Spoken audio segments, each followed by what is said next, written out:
नमस्ते दोस्तों, मैं दविंदर सिंह, चार्टर्ड अकाउंटेंट। सबसे पहले तो मैं धन्यवाद करना चाहूँगा स्पार्क्स फाउंडेशन चैनल का और सीए राजेंद्र अरोरा जी का, जिनके माध्यम से हम सारे जीएसटी के अपडेट्स आप तक पहुँचा पा रहे हैं। अपने पिछले वीडियो में मैंने बात करी थी असेसमेंट की, और असेसमेंट के सेक्शन जो डिस्कस किए थे वो सेक्शन थे 59, 60 और 61। अपने इस वीडियो में मैं बात करने जा रहा हूँ सेक्शन 62 और सेक्शन 63 की।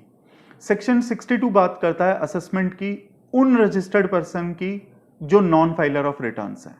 दूसरे शब्दों में मैं दोबारा कहूंगा अगर यही इसी बात को, तो रजिस्टर्ड पर्सन जिन्होंने अपनी रिटर्न फाइल नहीं करी है उनकी असेसमेंट की। अब कौन सी ऐसी रिटर्न है जो उन्होंने फाइल नहीं करी है? तो सेक्शन 62 में लिखा हुआ है, जिन सेक्शंस का जिक्र है उसमें वो है सेक्शन 39 और सेक्शन 45। सेक्शन 39 में रिटर्न्स आती हैं 3B कैजुअल डीलर की, नॉन रेजिडेंट टैक्सेबल पर्सन की, टीडीएस टीसीएस की रिटर्न आती है, आईएसडी की रिटर्न आती है। और सेक्शन 45 में रिटर्न आती है फाइनल रिटर्न, जिसको हम भरते हैं जीएसटीआर 10 के अंदर। अगर किसी रजिस्टर्ड पर्सन ने सेक्शन 39 या सेक्शन 45 की रिटर्न नहीं भरी है तो आपका प्रॉपर ऑफिसर आपको एक नोटिस जारी कर सकता है, जो कि नोटिस जारी किया जाता है सेक्शन 46 के अंदर। और जिस फॉर्म में ये नोटिस जारी किया जाता है वो फॉर्म है जीएसटीआर 3A के अंदर आपको ये नोटिस जारी किया जाता है।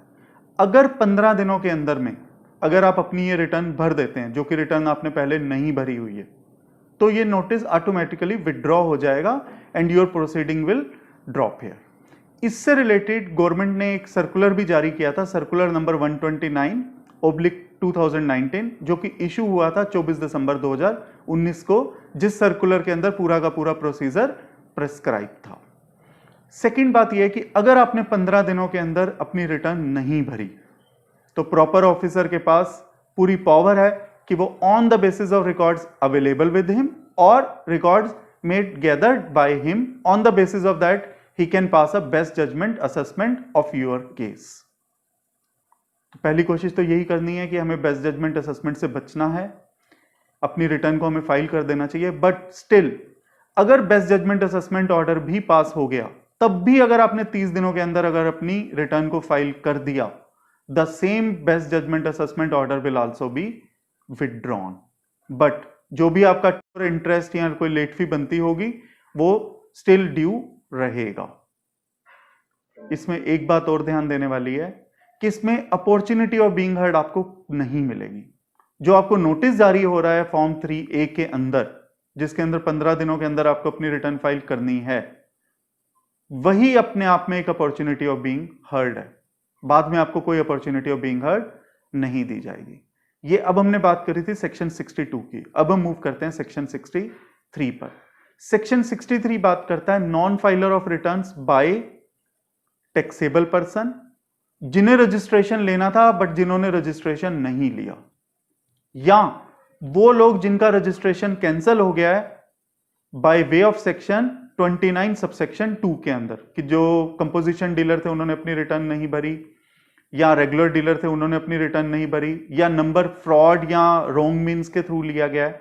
अगर ऐसे किसी पर्सन का रजिस्ट्रेशन कैंसिल हो गया है तो वो भी सेक्शन 63 की कैटेगरी के अंदर फॉल करेंगे, और उस केस में भी प्रॉपर ऑफिसर के पास पूरी की पूरी पावर है, वो आपकी बेस्ट जजमेंट असेसमेंट कर सकता है।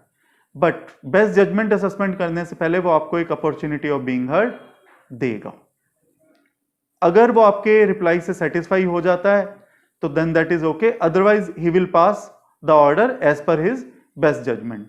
दोनों सेक्शंस में जो डिफरेंस है अगर आप उस पर ध्यान से देखिए, सेक्शन 62 में अपॉर्चुनिटी ऑफ बीइंग हर्ड नहीं थी, या हम कहें जो आपको फॉर्म जीएसटीआर 3A इशू हो रहा है वही अपने आप में अपॉर्चुनिटी ऑफ बीइंग हर्ड है।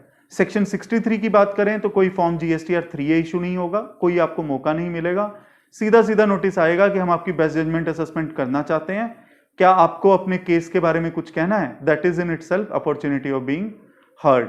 सेक्शन 62 में अगर देखें, अगर आप अपनी रिटर्न फाइल कर देते हैं पहले 15 दिनों के अंदर या बेस्ट जजमेंट असेसमेंट ऑर्डर होने के 30 दिन के भीतर भी, तो same order will be deemed to have been withdrawn. But section 63 में ऐसा कुछ नहीं है, तो इन सिचुएशन से हमें बचना है और सेक्शन 63(2) और 63 इन्वोक ना हो, इसके लिए हमें प्रिपेयर रहना है।